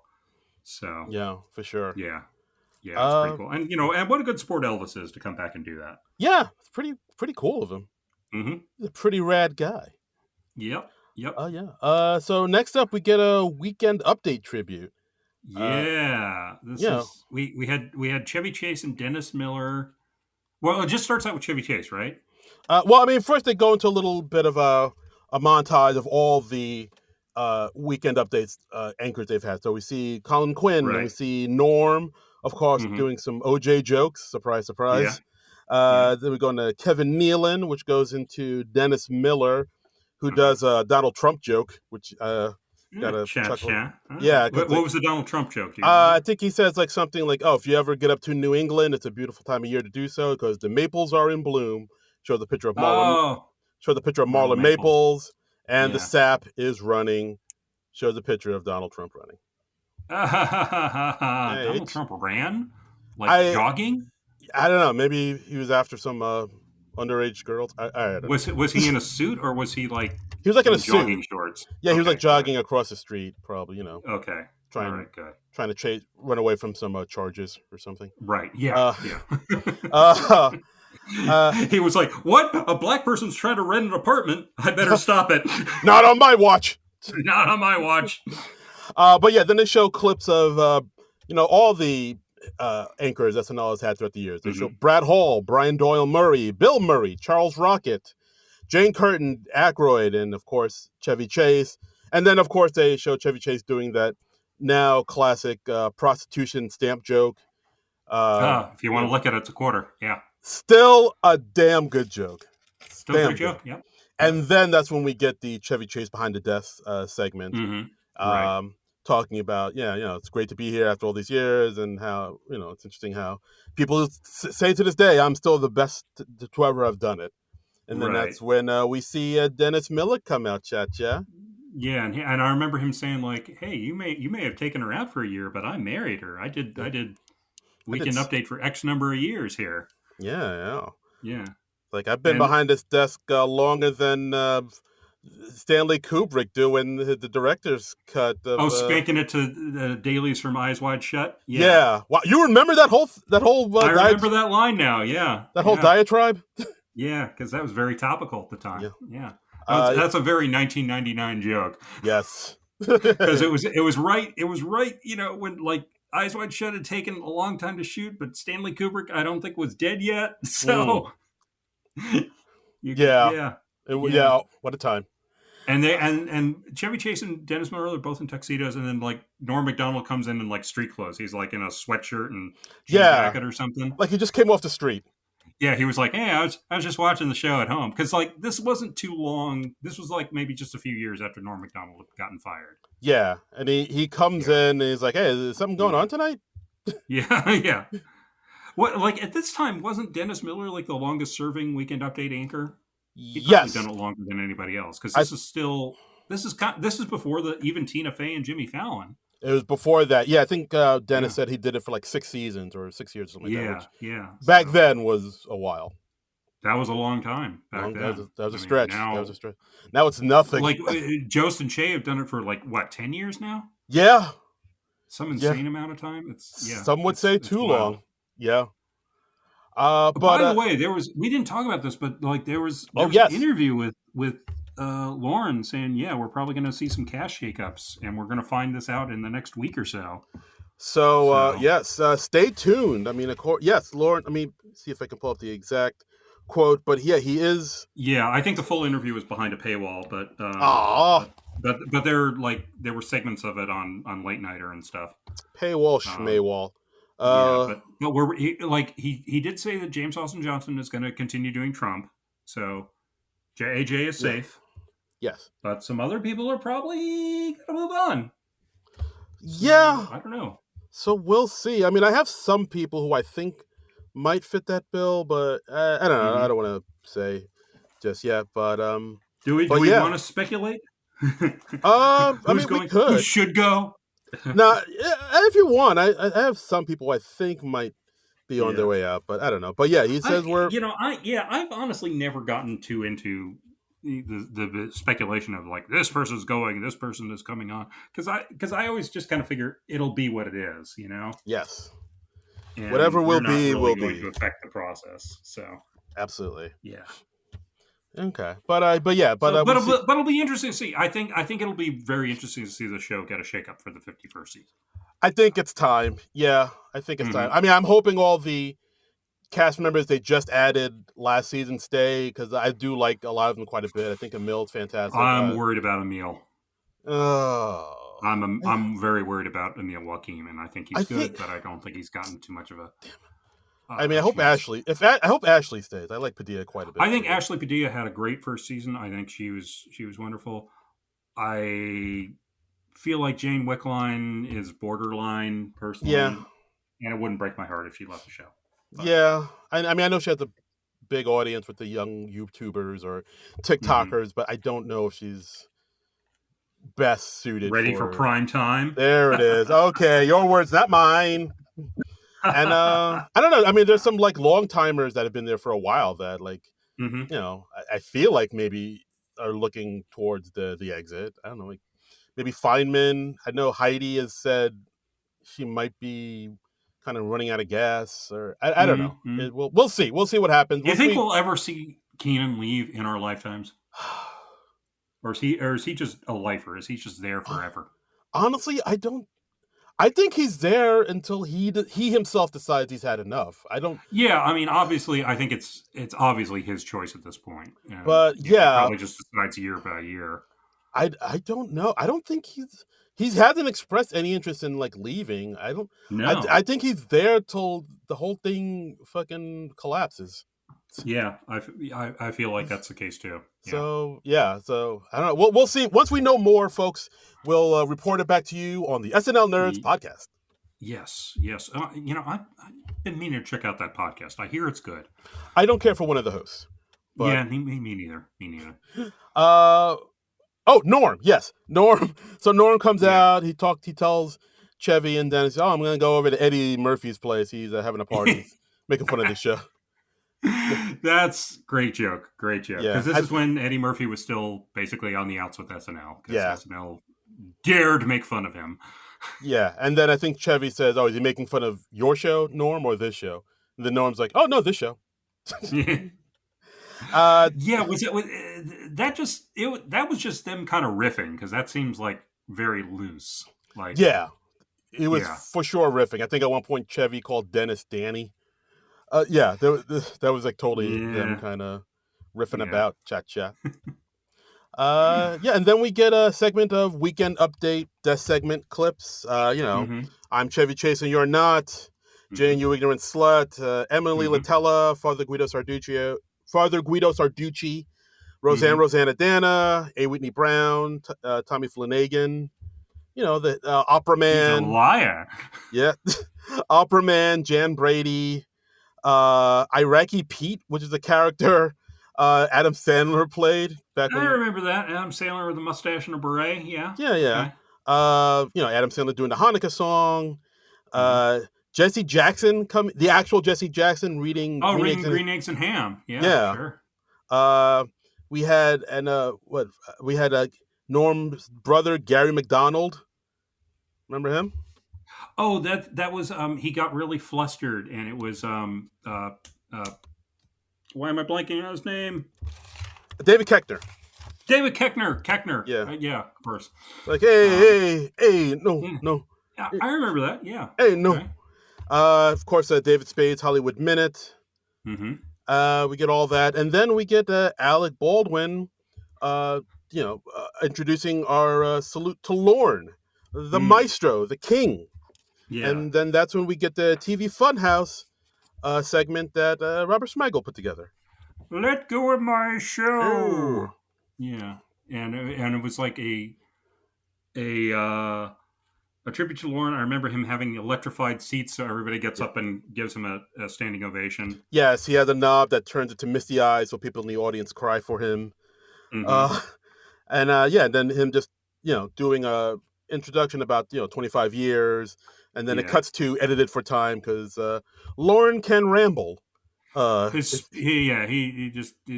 telling all these showbiz anecdotes and stuff, Yeah, and then we also had Dana Carvey, a very old Dana Carvey, and Mike Myers playing very old Wayne and Garth, right? yes, because like of course him saying, well, the most important thing about SNL, of course, is the merchandising. So Right. just like Spaceballs, merchandising. Then he goes into selling things like Conehead suppositories, uh, Dennis Miller talking dolls, and DVDs from the SNL 45th anniversary. So Ah, he somehow has a DVD of their anniversary show in the future. Okay, so the 45th anniversary from 2020, which does not technically exist. Nope, does not. But But it's okay, all right. but it's Well, how close were they? off by 5 years or so. Okay. Well, I mean, no, but I mean, they predicted what the show would be. That's the one where we had the really old Wayne and Garth, right? Yeah, that's we see Wayne is obese, Garth is old. They're both still doing the We're Not Worthy. Mm-hmm. We see Paul Simon singing "Slip Sliding Away." He almost looks skeletal in his appearance, and then we see Okay. Lorne talking, doing another one of his long rambling stories, while he has elongated fingernails and tissue boxes for shoes. Oh, so we're going Howard Hughes. Okay. Yes, All right. he went All full right. Howard Hughes. Were there like bottles of urine that he saved too behind No, him? that's Oh, backstage. okay. He's classy. Oh, okay. All right. And then he goes. Lauren at that age, he probably has other people urinating for him. You Yes. know, Oh, that's the dream. he doesn't do anything that Like that common. I don't deal with such a vile process. Yeah. But yeah, then he goes into this song and dance about how because it's his show, he gets to choose who comes to the event. Right. I remember this. How the Yeah. Ebersol cast can sit in the balcony. Right. How Robin Duke and Gary Kroger can sit 20 rows behind Eddie Murphy and his cat. Oh. That's what I'm just saying. What they said. I'm not right. Yeah, I know. But just like we've interviewed Gary Kroger, so I feel bad on his behalf. I know. It's disgusting. Yeah. But then he sings My Show, and of course they had to edit that for time, and like him doing the high note, and we remember that old Bugs Bunny cartoon where Bugs Bunny was like orchestra conductor, and he'd hold his hands up high so that person had to hold the note, and he would just hold it up there. That's what they do here, where Lorne Michaels has to hold the note, where the person holding the hand conducting the orchestra is John Lovitz, and of course. Lorne sings until he passes out, and we see Don Lovitz comes out with the carrot, chewing it like Bugs Bunny, saying, yeah, that's the ticket. Cute. TV Funhouse. I enjoyed the TV Funhouse cartoons. Yeah. Yeah. So it's pretty fun. Then after that, we get a pre-tape that didn't air originally, but it aired in the reruns. This VH1 Where Are They Now? With Hans and Franz. Okay. Where they talk about their show was canceled, what happened to them afterwards. They started doing infomercials for a product called the Flab Motel, where the flab goes in but does not come out. Then they moved to Hollywood to pound on girly men and berate losers. They had a musical off Broadway called Pamela, and but then their partnership came to an end. After Hans became obsessed with buttocks and how like you could tell the future in buttocks, and like him just like being inundated with really into buttocks and buttocks readings. Wow. So yeah, I have no memory of this at all. I don't think it's on the DVD. Watched this. Okay. Well, then, I still have the DVD on its way to me, so I will watch like the last 15 minutes of this. Yes. And then after that, Franz tried to replace him with other people, but it just didn't work out. And fast forward to now, where the two of them reconciled and are back together. They reconnected after Hans read Franz's butt, and then he realized, Franz, is that you? And then that's how they came together. And wow, that's it. Yeah, that's a wild ride there. Yeah. I wonder if any of that was in the proposed Hans and Franz movie, The Girly Man Dilemma. It might have been. I know. Like on Conan O'Brien's podcast, they did a reading of the script. Yeah. I must confess, I have not listened to those episodes, but I know that has probably everything you'd ever want to know about the Hans and Franz movie that didn't pass for whatever reason. I think because Schwarzenegger dropped out of it. Damn it. Like Schwarzenegger was like, no, I'm going to do Last Action Hero or something like that. I'm going to do a real winner like Last Action Hero. Yeah, that's going to be a better career move for me. So, yeah. So I don't know. But yeah. So we get that Hans and Franz pre-tape. Then after that, we get the Cluckin' Chicken commercial If you remember that from back in the day. Do you Yeah, remember? I mean, beheaded chicken, Yeah. just pitching. Was that written by Smigel or was that written by Downey or both? I'll I look it forget. up. It feels like a Yeah, Smigel joint, yeah, but it feels kind of Smigely. yeah, but yeah. Like if you're, I don't know, this commercial might turn you vegan at the end of it because Yeah, yeah. it plays as like this, chicken, fried chicken restaurant, and their mascot is this, cartoon chicken. It's like, hey, it's me, Clucky, and then they show Hmm. you how their food is made.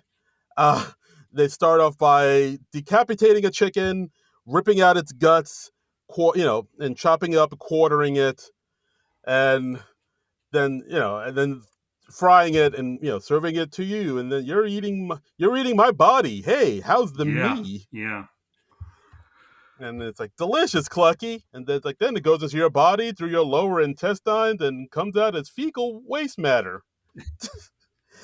Wow, I mean, they're not wrong. they're not wrong, but I just wanted some chicken, man. This is Yeah, that is what happened, or happens, and yeah, you just don't want to think about it.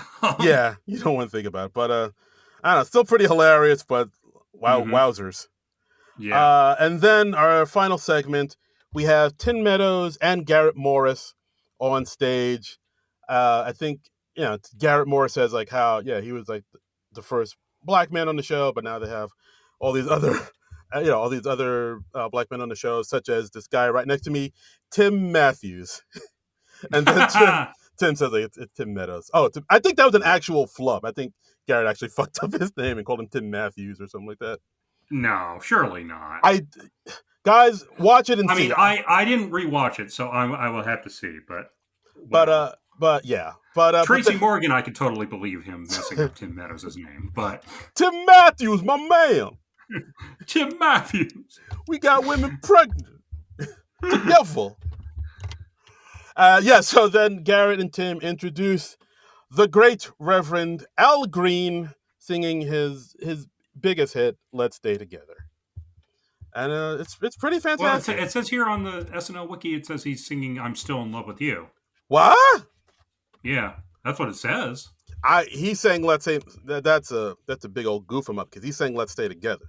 Yeah, okay. Wikipedia says "Let's Stay Together," Why? but the SNL wiki says "I'm Still in Love with You." SNL How Wiki, do you they fucking up, man. how do you not recognize "Let's Stay Together"? What the I, hell? I don't know, I guess certain white people can't tell the two songs apart, but I'm telling you, brother, I mean, for it's crying out loud, the song is in Pulp Fiction. Like, yeah. The night before the fight, your ass goes down. for the ninth, my ass goes down. Yeah. Oh, I ain't your friend, Palooka. you heard me, Punchy. Oh God, let's watch Pulp Fiction, guys. That movie was fantastic. We could. Julia Sweeney is in it. Oh, she was. Yeah, she's in it for a hot minute for like no real reason. She's just like, "Hi, I'm Julia Sweeney." I think she was like friends with Tarantino at the time, and I think that was so. it. Yeah, I'll look it up. I think like she knew him, and like Tarantino was like, "Oh yeah, you could be in it, sure." And not long ago, I rewatched Inglorious Bastards, and and Mike Myers pops up in there for a scene. So, are there any other Tarantino movies with SNL people? Not that I can think of offhand. Not that I can think of, but I think we've hit something here. Maybe we'll do some Tarantino. I do a Tarantino. I'd be down for that. It's been a minute. It's been a long time since I've seen Pulp Fiction, so I'd probably be up for watching that again. I remember being obsessed with it for a while, like every other yeah, like every other person in 1994. yeah. Hey, I don't mean to surprise you, but I was really obsessed. I thought Pulp Fiction was really good. Guys, I think this Pulp Fiction movie, I might be going places. Yeah. Like, did you grow up in the 90s? Then yeah, you thought Pulp Fiction was good. Yeah. We all did. But you mean that movie that came out when you were 22? You thought it was a shit? Yeah, really? Okay. Oh, it blew your mind, you say? Wow, no doy. Yeah. All right. Wow, that's a really hot take there. As soon as I said it, I was like, yeah, all right. Do you think Yeah, but Reservoir? no, that could be interesting to revisit that. Yeah, yeah. We haven't done. I don't think any movies with shocking rape scenes. So Oh my god. All right, yeah. Oh, I don't know if I want to see that again. yeah. Wow, they really went there. He's pretty fucking far from okay. Al Green. Uh, Al Green.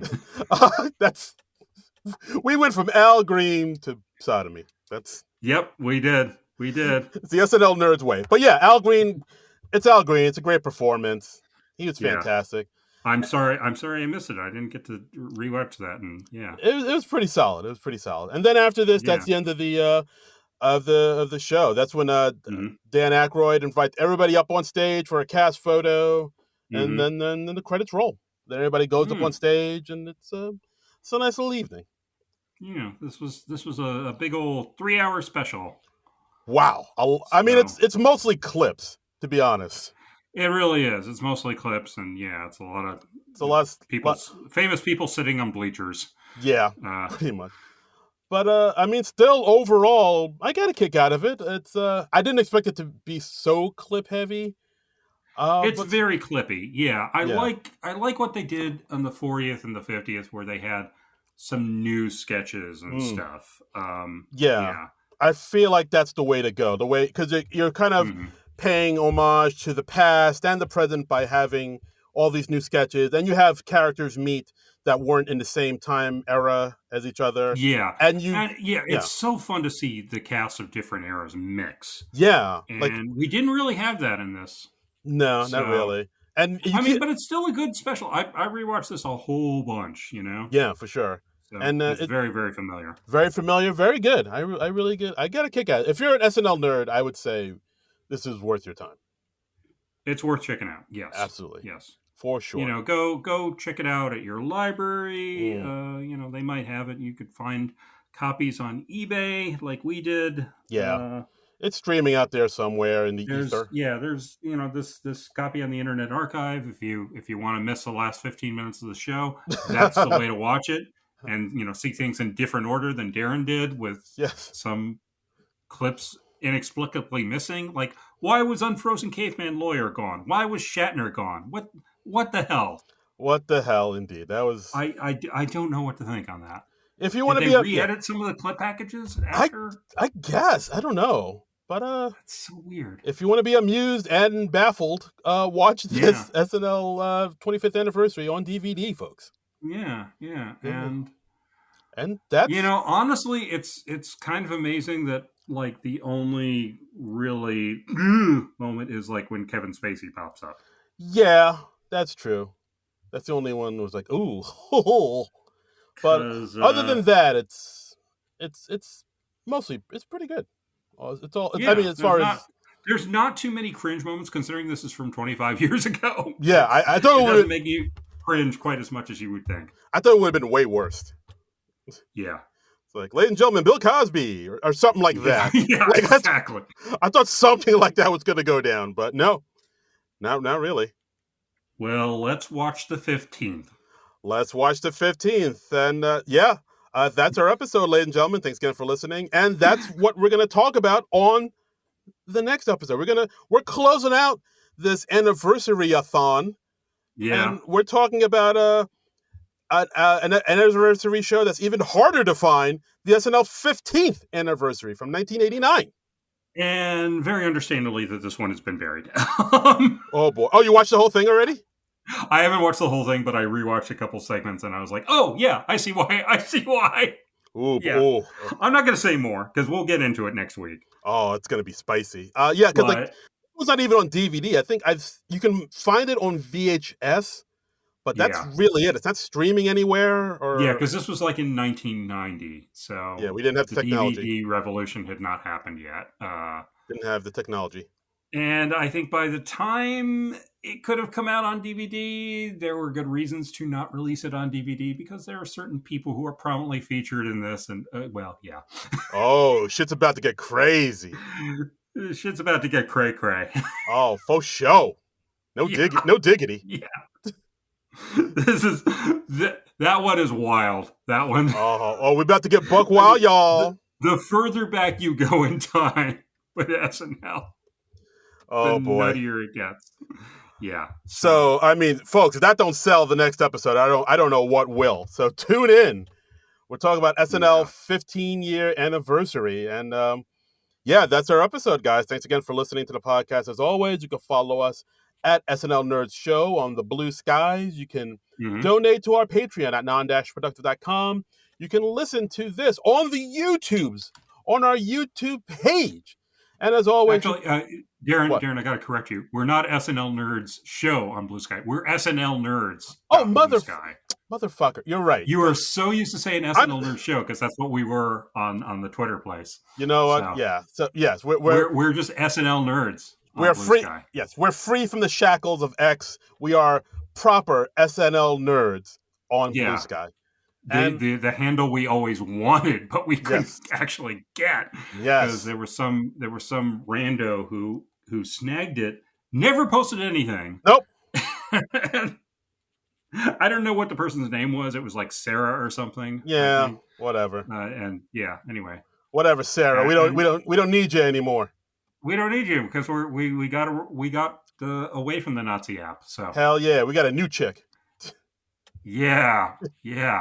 And we got more followers on Blue Sky than we ever had on the Twitter. Hell yeah! So, yeah! Oh yeah! We've cracked. Let's see. We're at 1.2K followers on Blue Sky. Chihuahua.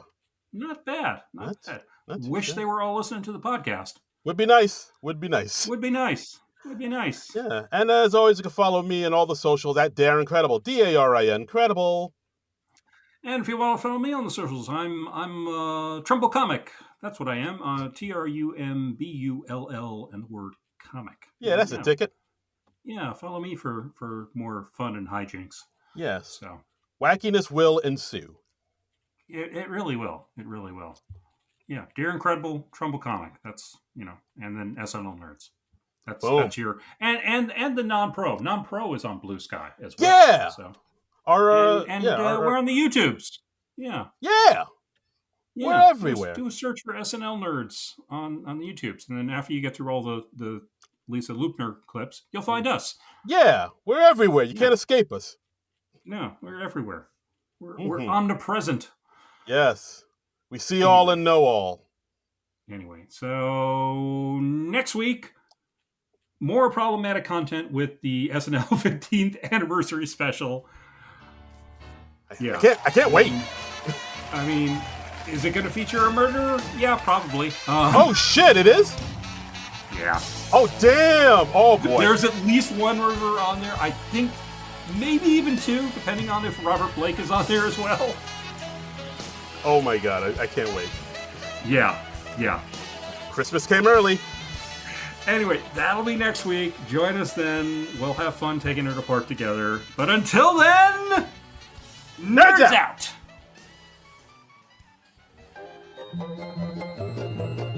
This has been a non-productive media presentation.